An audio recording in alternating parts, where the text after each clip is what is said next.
महाराष्ट्राच्या राजकारणात मोठा भूकंप. अजित पवार आता नॉट रिचेबल.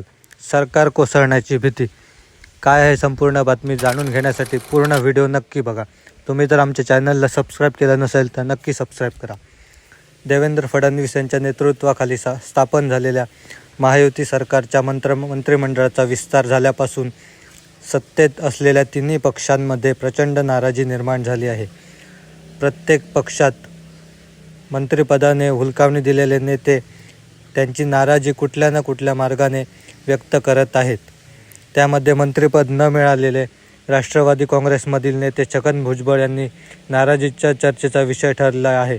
एकीकडे छगन भुजबळ यांच्या नाराजीच्या चर्चा सुरू असतानाच आता राष्ट्रवादी काँग्रेसचे प्रमुख आणि उपमुख्यमंत्री अजित पवार हे देखील नाराज असल्याची चर्चा सुरू आहे.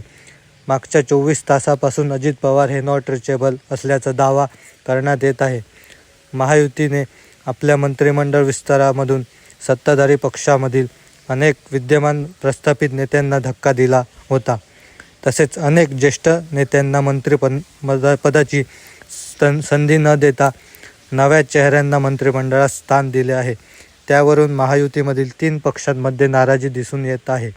दुसरीकडे अजित पवार यांनी मागच्या 24 तासापासून कुठलीही भेट दिलेली नाही. तसेच सोमवारी विधिमंडळ अधिवेशनाच्या पहिल्या दिवशी अजित पवार हे उपस्थित नव्हते. 23 नोव्हेंबर 2024 रोजी महाराष्ट्र राज्य विधानसभा निवडणुकीचा निकाल जाहीर होऊन त्यात महायुतीला 230हून अधिक जागांवर विजय मिळाला होता.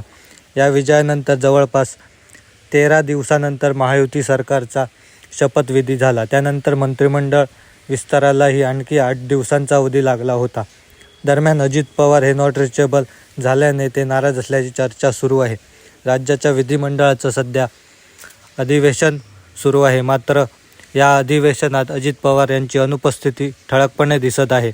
सूत्रांनी दिलेल्या माहितीनुसार उपमुख्यमंत्री अजित पवार यांनी भाजपच्या दिल्लीतील नेत्यांची भेट घेऊन चर्चा केली. अजित पवार हे मुख्यमंत्री देवेंद्र फडणवीस, उपमुख्यमंत्री एकनाथ शिंदे यांना बाजूला ठेवून दिल्लीत पोहोचले आहेत. महायुती सरकारमधील खातेवाटपाबाबत चर्चा करण्यासाठी अजित पवार यांनी दिल्ली गाठली आहे. नव्या सरकारमध्ये वित्त आणि महिला व बालकल्याण खातं मिळावं यासाठी अजित पवार आग्रही आहेत.